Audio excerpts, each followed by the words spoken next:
The immortal vampire Dracula is in competition with Sherlock Holmes as the most adapted character of all time. He's been in animated films, comic book movies, and so on. He was even in a Batman movie. Just released is a film that plays up the implication in the novel that Dracula was Vlad the Impaler. On screen, he's been notably played by Christopher Lee and Gary Oldman, but by far the most famous and iconic depiction of this character was in 1931's Dracula, starring Bela Lugosi. Now, I haven't read Bram Stoker's novel, it's on my list, but that shouldn't be too much of a detriment to my review, since the film isn't based on that, but rather based on the play that's based on that. Besides, it seemed the 1992 film was hampered by its slavish faithfulness to the novel. That and Keanu's inability to do an English accent. An ancestor? I see a resemblance. But back to the 1931 film. The film begins in Transylvania, with real estate agent Renfield on his way to sign over ownership of an abbey in London to a mysterious count named Dracula. Despite warnings from a small village that blood-sucking undead vampires roam at night, he proceeds anyway. There we meet the monster himself. After making Renfield his slave and traveling to London, he roams the night looking for new victims to turn into vampires, while focusing his attention on Mina, the daughter of the doctor at the sanitarium. As with many monster and sci-fi movies of the time, the other classic Universal films, the narrative is very straightforward and, dare I say it, dated. There aren't any significant turns in the plot or many revelations about the characters. In fact, I found some of the main characters, especially the Harkers and Dr. Seward, to be rather bland. There's also a rather large character inconsistency where Jonathan Harker, who was skeptical and didn't believe in vampires, is helping Van Helsing hunt down Dracula in the very next scene. A scripted scene connecting the two was never filmed. So, after tearing down the movie a bit, I've got to ask the obvious question. What makes this movie so great? Why is it so fondly remembered, and why is it a classic? Well, what makes the movie great lies in its iconic presentation of Dracula, and his subsequent rivalry with Professor Van Helsing, but especially in Bela Lugosi's performance. Lugosi's Dracula really makes a striking impression. First of all, there's a great build-up to him. We see the road to the castle, we see the castle, we see an underground chamber with coffins, we see a hand opening the coffin, and finally, Dracula. Everything from his stare, to his accent, to his inflections. Aren't you drinking? I never drink. Why? Brings a very convincingly ominous quality to his portrayal. While very theatrical and over the top in his reactions and expressions, he very quickly returns to depicting an air of class. A couple of notable examples of that.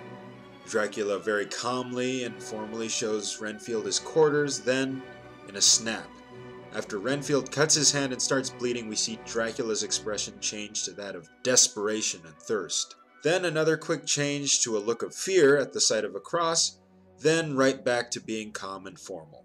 Lugosi's ability to switch so quickly and effectively really gives his Dracula a strong sense of character. The other great moment happens when Van Helsing tries to trick Dracula into revealing himself with a mirror and he loses control. We see Bela's expression change before our eyes from one of fear to a formal demeanor that still manages to show a seething hatred of Van Helsing. This later turns into a look of admiration. For one who has not lived even a single lifetime, you are a wise man, Van Helsing. Bet you never thought I'd talk about Bela being good at changing expressions. Edward Van Sloan's turn as Van Helsing is appropriately understated in comparison to the other actors, which really illustrates a great contrast to Lugosi's Dracula. His scenes are great. While I tended to feel my interest waning in the scenes that focused on the Harkers, every scene featuring Van Helsing and Dracula manages to be very engaging and suspenseful. Van Helsing. Now that you have learned what you have learned, it would be well for you to return to your own country. I prefer to remain and protect those whom you would destroy. You are too late. Not surprisingly, both actors portrayed these characters in the Dracula play. This film in general does a really great job of building suspense.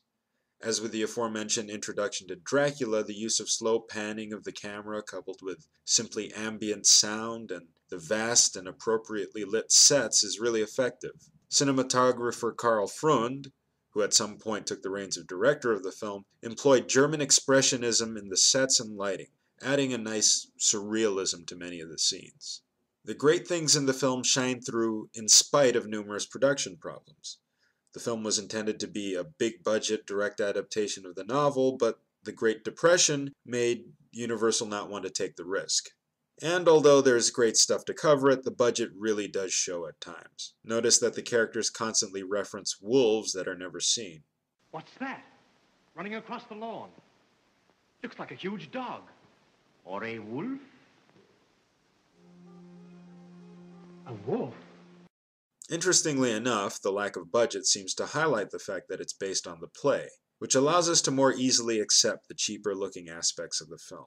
The aforementioned narrative problems came about from a lack of interest by director Todd Browning, who, the crew claimed, constantly removed whole sections of the script for no reason. His behavior was attributed to his mourning the death of actor Lon Chaney, who was famous for playing the Phantom of the Opera in The Hunchback of Notre Dame. The film has no musical soundtrack. Apparently, since talkies were relatively new, filmmakers didn't think audiences would accept music that actually wasn't part of the story. This has made Dracula a bit of a project for many aspiring film composers, where they would add their own musical soundtrack. In fact, the version of the film I saw was a very popular one where composer Philip Glass added his own score. There's no doubt about it. 1931's Dracula is a flawed film in terms of narrative. But, despite the film being wrought by the problems of a limited budget and an often absent director, it's the creativity of the crew and Bela Lugosi's performance that add the great theatrical quality that makes the film look grand rather than cheap.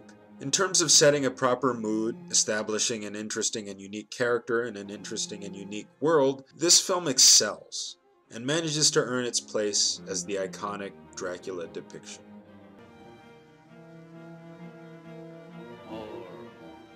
Wolfbane.